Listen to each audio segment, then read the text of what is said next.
Hi guys, it's Raymond from Ray's Rails. Today we're going to be working on a new road and a couple sewer lines. Hoping to put the road in right between these push pins that got it laid out. It's going to be a black road. Not really sure what material I will be making out of it yet.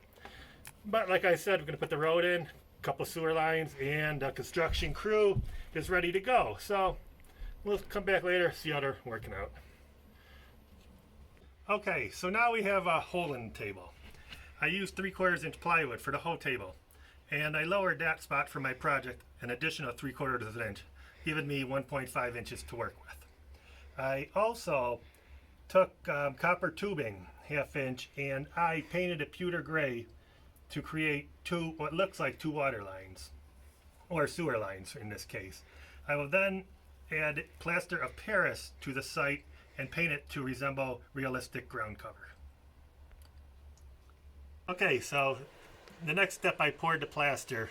Came out all right. I am going to let it dry overnight and then add some paint in the morning. As you can see, the two sewer lines, they're starting to firm up, and I'm really happy the way those turned out. So far, project's coming along pretty well. Okay, so now my road is complete. I decided to use, for the first time, Rust-Oleum Chalkboard Paint. I think it came out pretty good. If it's a little bit too shiny, you can always take a little bit of baby powder and rub it in, give it the weathered look. My next step, I will be painting the rest of the construction site and putting in some additional landfill. Okay, as you can see, the next step has been finished.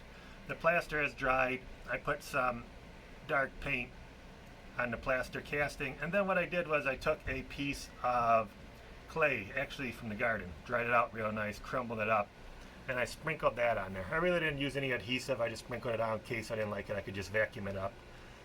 And the next step, I'm waiting for my Mth Flashing Barriers to come in the mail. They should be here tomorrow. I'll show you them, how they came in the mail, what they look like before I install them, and after I wire them up, the project will be finished. So I think it came out pretty good so far, more than happy with it. And one more step and it should be complete.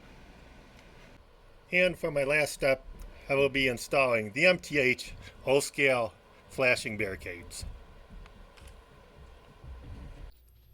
Okay, there you have it. The scene's finished. It took me about 3 hours from start to completion.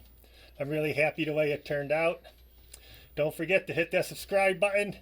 And thanks for watching Ray's Rails.